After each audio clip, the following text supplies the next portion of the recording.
Hello, everyone. Thank you for joining us today in this session of Author Life. Today I'm with Mr.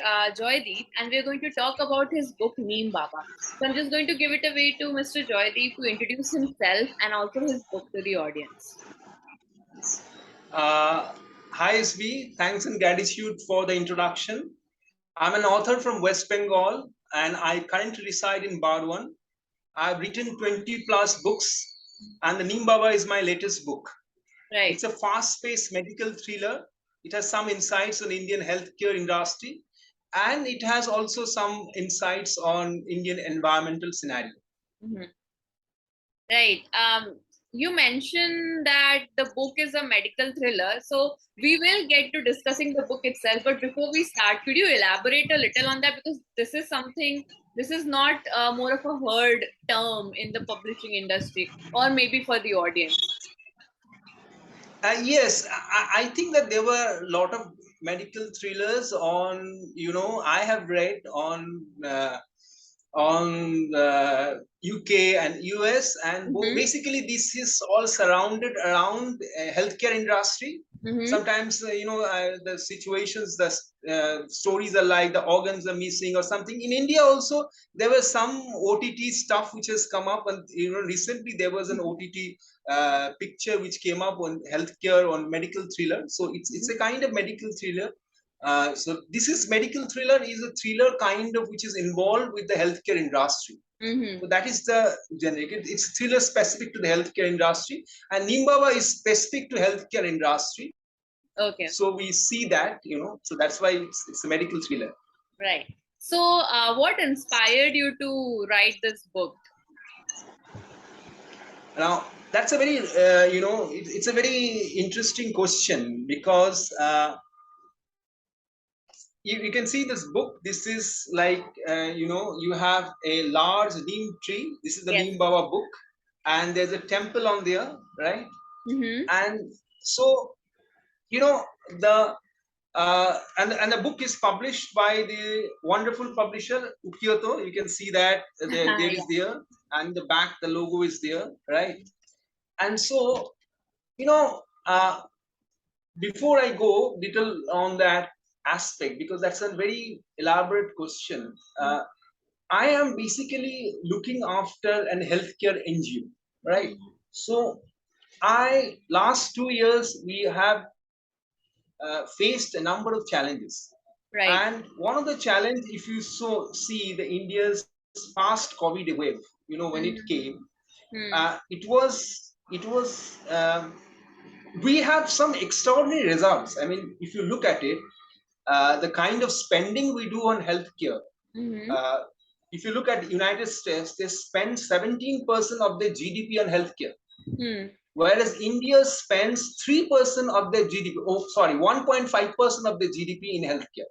Okay. So you can see the disparity of the spending. Yet Mm-hmm. we, as a country, have successfully gone out of the COVID fast way, Mm-hmm. and yet the US has stumbled. And what was the reason?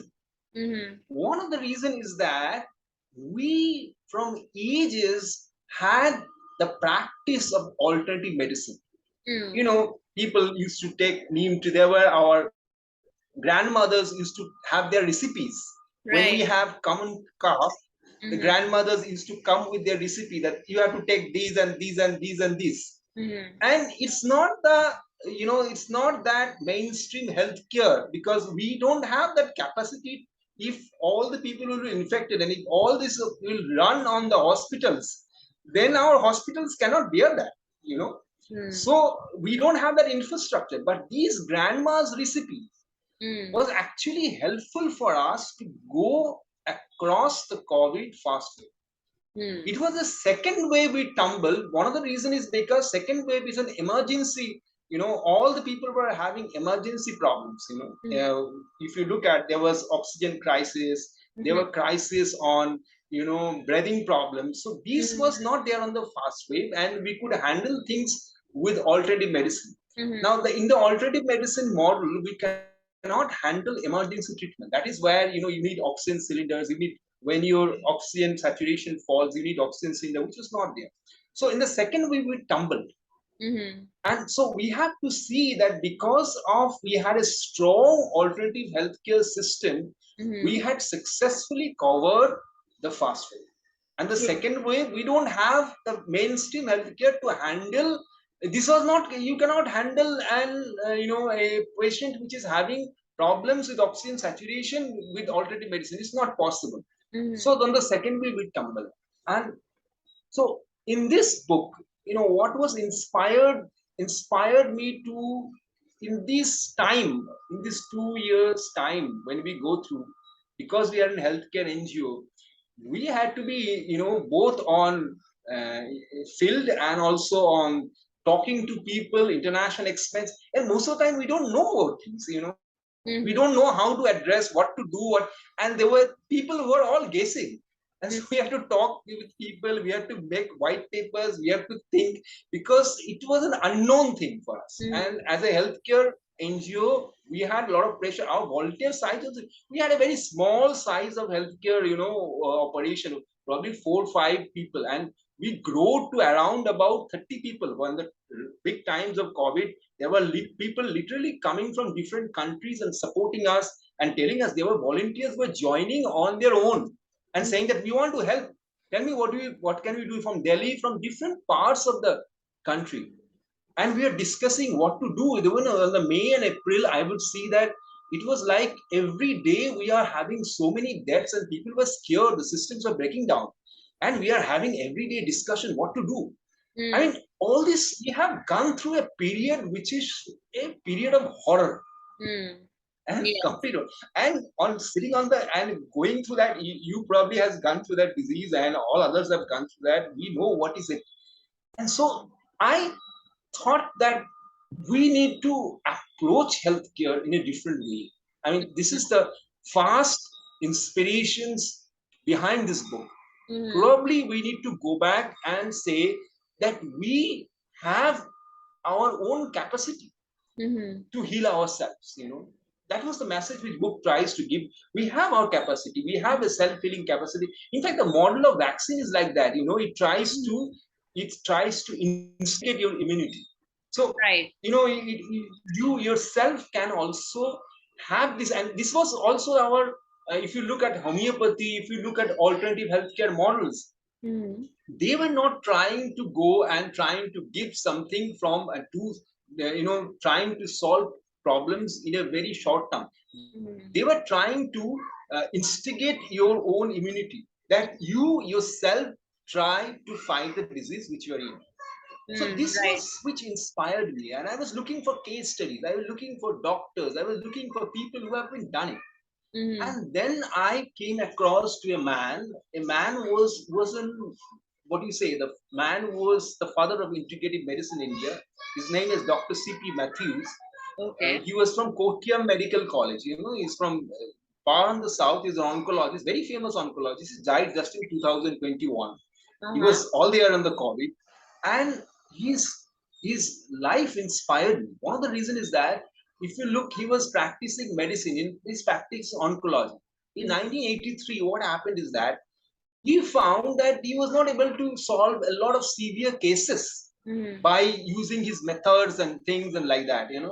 And he was finding that somebody called Lada Vaidyan, Lada Vaidyan is one who is a wandering ascetic who treats, you find in the South India, you find it, uh, you find in Karnataka, you find in Andhra Pradesh, you find in Kerala, and these are Siddha practitioners. They Okay. were caring these patients, and Okay. this man was absolutely, what you say, he was stunned. He said that I'm not able to solve this, and how this person is going to. He tried to get in touch with these Lada Vaidyan, and these people doesn't, he was tight-lipped. They don't tell you what exactly they were doing. Mm-hmm. And so what, they say that no, no, no, we don't know, we do it. Let's say that. And they were, you can't catch them. They just treat you, the patient, they don't want anything from you, and then go away. Mm-hmm. So it was, he called a person to track them, and at a night at 2 a.m. he received the call that we have tracked that Lada Vaidyan who is solving, healing cancer patients. And he Oh. ran to that person and he caught him, and he said that, Guruji, you have to teach me because I am not able to handle. And they said, no, no, no, I don't teach them that way.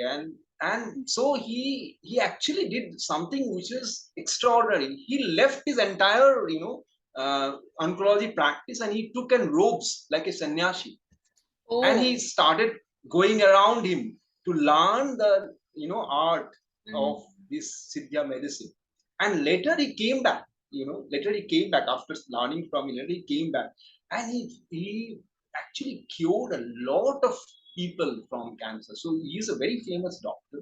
And so this Okay. was unique because one doctor going out from his own profession, because he doesn't have answers, and trying to sort out by going to the ancient medicinal practice which are there told, and bring back, combining them. So that's why his life inspired me. Mm-hmm. And this is what, though my story is very loosely inspired, you would not find reference of Matthews. I have designed the story, trying to Mr. Joydeep, your video is lagging a bit. So can you just repeat that last part? Yes, my story is loosely inspired from Dr. C.P. Matthews. It doesn't have a direct reference. Okay. Uh, it also talks about a person like that. I will not be, give spoilers. Yes. So it talks about a person like that, Mhm. and that's here. And so here, here, this is the you have this small procession going on. Okay. This is That's why it's a No, little but I background can hear noise. you clearly. I can hear you clearly, so it's not an issue. Don't worry. That's little bit of they are going out. That's because Okay, so here we have a Durga Puja coming up, so there is a Durga Carnival which okay, is okay. happening here, Yes, and okay. so that's why there was little, you know, a lot of EA coming up. It was not scheduled.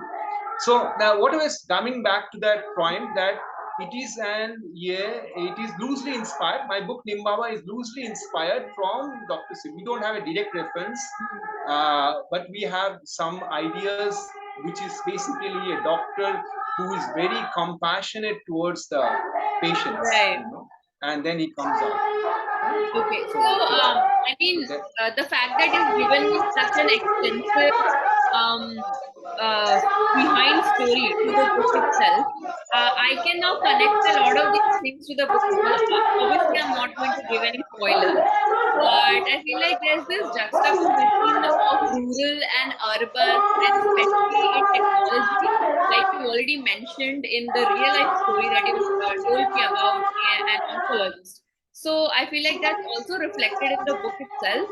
So how much, like, what was your writing process like? Because you have this inspiration of a story, and the story itself is a little bit different from this anecdote that you've given me. So can you tell us a bit about your writing process? you have to come again with the question, because there was so much of noise which was coming because of the procession which is coming.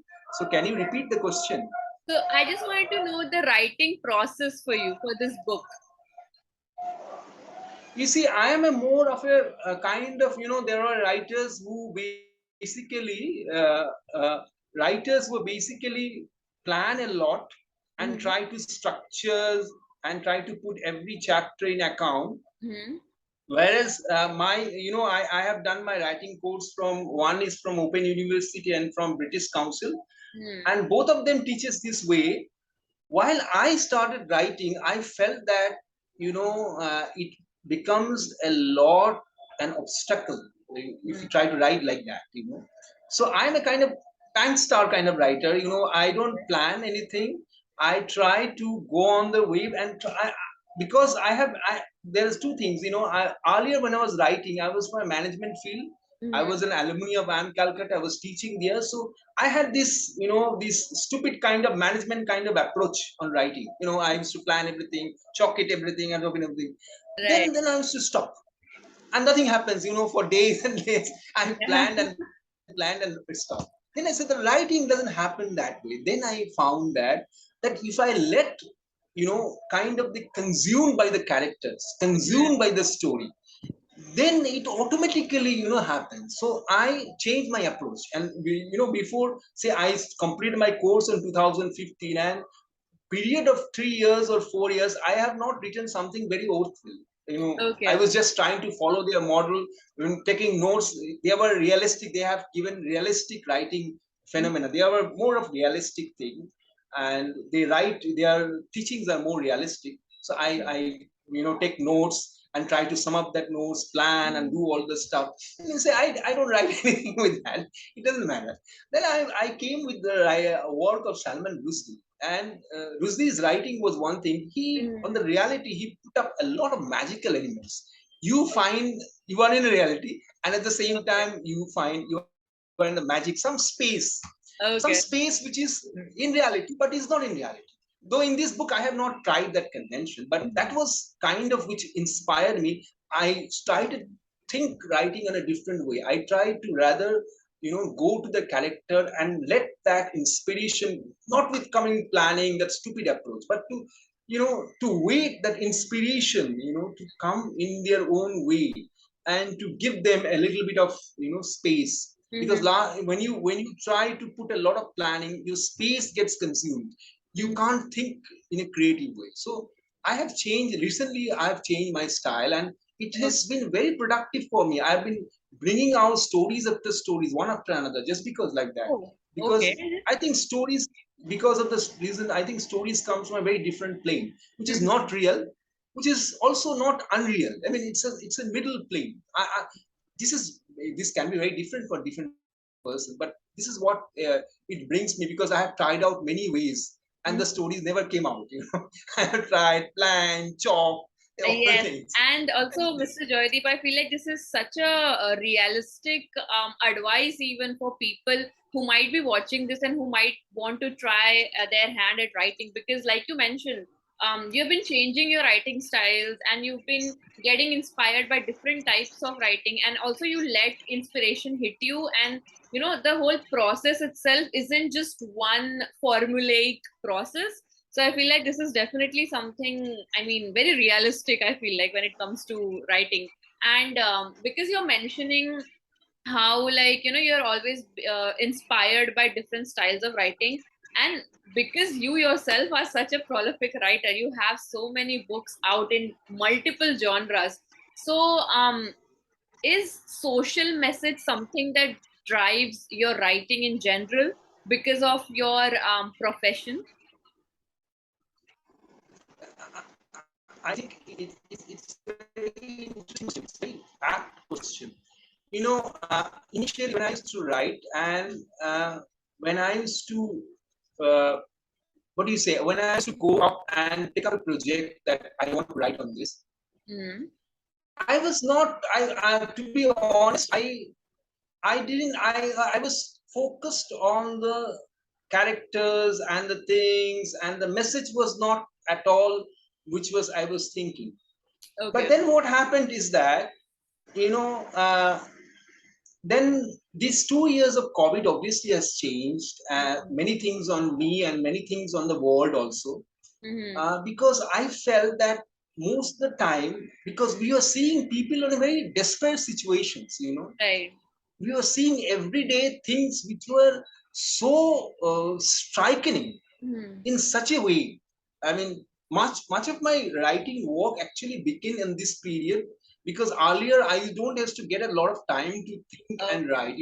I think Yeah. I 2020 I started writing stories because I have a lot of time to. I don't know how to spend it. I spend a lot of time on discussing what is to go on COVID and something, but then also I have time because you have a whole day full of that, and that is Yeah. what when you have time, then you started writing. And then I thought that probably I am not using the writing the way I should use, because writers have a power, have a power to send a message to the society in a way that no other people have. It's a True. fundamental thing. Even if you look films and all other expression, they comes after you write something. So, and I have read some scriptures where they say from the earlier generation, it's the Mm-hmm. it's the thoughts when they take a form of word. It's where the society understands something. Otherwise, it's inside you. You don't know what is going to happen. So Right. this conversion of a thought to a word Right. is related to the construction of a society. The Uh-huh. organized society, what we see. Right. So that was which struck me. And he said that Okay. you have a wonderful power with you, and you were not just not using it. You were just trying to, play with it. Uh-huh. So that was where I become very serious. I said that look, if I am working with a social organization, some of the also interviews I listened to, there was one writer from in Calcutta. One is Saranji Chakraborty, very famous writer. He's writing right now, and he said that somebody, a interviewer asked him that, look, you are writing, you are writing a lot of what is it, novels, but you're not doing any social work. You're not going to any social, you in the COVID, you were completely absent. You were not there anywhere. So said, look, what I do by writing is that I have developed a kind of social reflection, a Uh, reflection of what the society is, and I mm, share the reflection. That is my social work, mm, and it stuck to me. It said, man, yes, if I I have a certain ways to see that situation. In this Neem Baba book, even mm. I was seeing healthcare in a very different way. In a Right. very way, you have alternative healthcare one way, you have the mainstream healthcare, you have all streams of healthcare, Mm, and we are seeing a reflection. It's a reflection, what the healthcare is supposed to be, what the self-healing is supposed to be.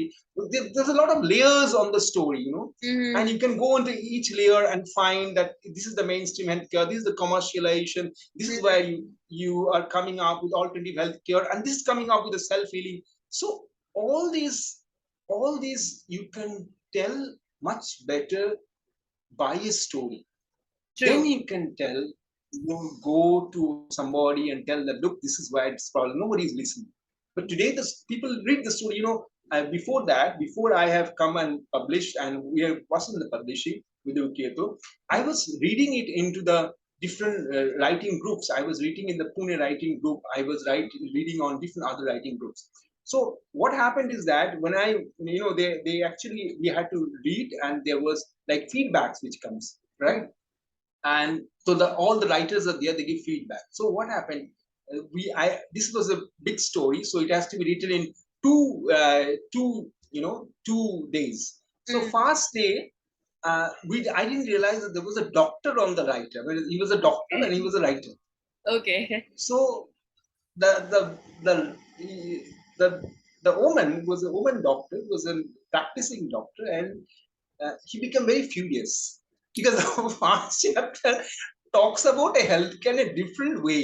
He was Yes. very furious, and he jumped on you, and he said that how you came to know that, and there was a long 2 hours of debate. You know, before I read, everything stopped, and they were just like debating why, you probably have this and that and that and so. And then on the next day, I read the next chapter. Then he Mhm. became quiet. Then he Ah. said that yes, probably there was something we were missing, Mhm. something we were not trying to understand. Because we are always saying self-healing is a placebo effect. Mhm. All the time we say the self-healing means it's a placebo effect, it's placebo. And whenever something alternative medicine happens, something good happens, you say that there is no evidence on it. What is the Uh-huh. evidence? How is it happening? So probably we need to think about this aspect. As I say, that fast way we have, all the way we have managed with such a low infrastructure, we Mhm. have managed to go through this just by the power of alternative care Mhm. models we have, systems, so the grandma's, recipes. So that is what I think is very important. I think Mhm. that social message is very important. If you're not putting a social reflection, you Mm, probably are not using the power, the grace, the blessings which the divine have given you, mm. by making you a writer. That is So, so beautifully put, Mr. Joydeep, because the fact that you're talking about the power of a pen, which is something I feel like in this world of technology, I feel like arts is something that people devalue sometimes.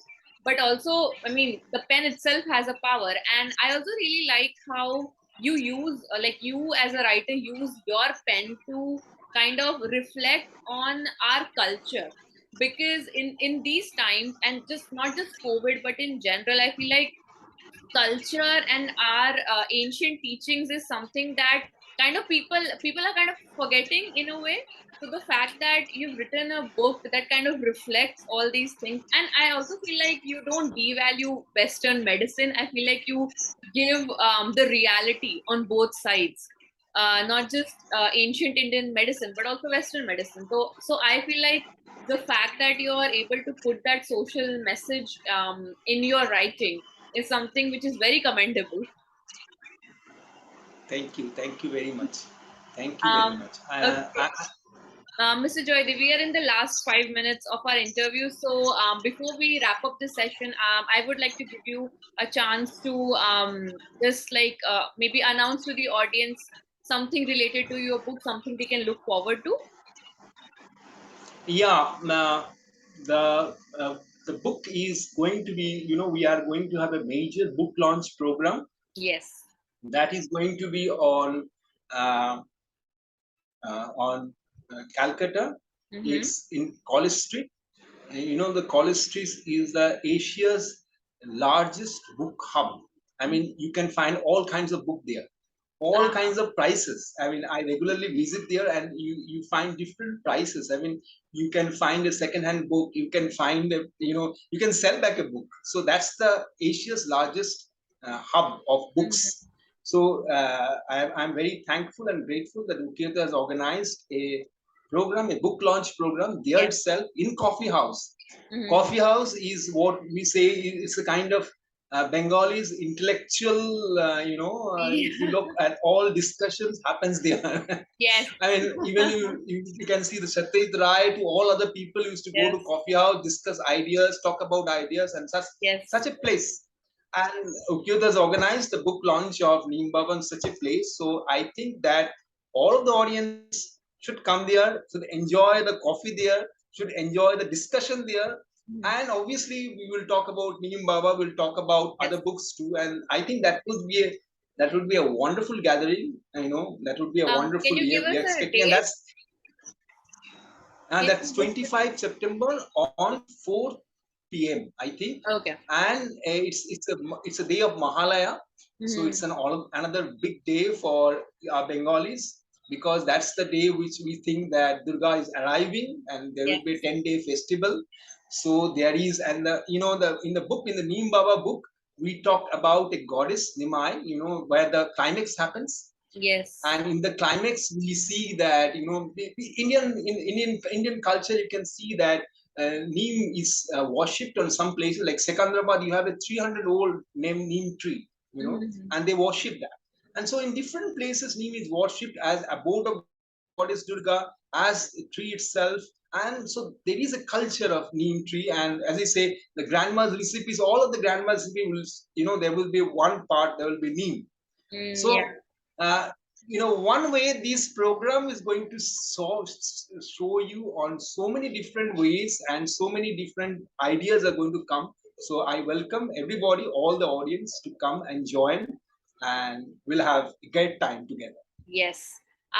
Thank you so much, Mr. Joydi, for giving such a wonderful time to not just your book itself, but also so much knowledge. I feel like during this session I got to learn about so many things, so many perspectives in general, and also I feel like it's very fascinating what you're trying to do with your writing, and I'm sure our audience feels the same. And I'm sure to put the information related to the launch in our post as well when I post this interview. So thank you so much again, Mr. Joydeep, for joining us, and thank you, audience, for being with us in this session. Thank you. Thank you. Thank you. Thank Thank you. you. Namaste. Bye. Bye.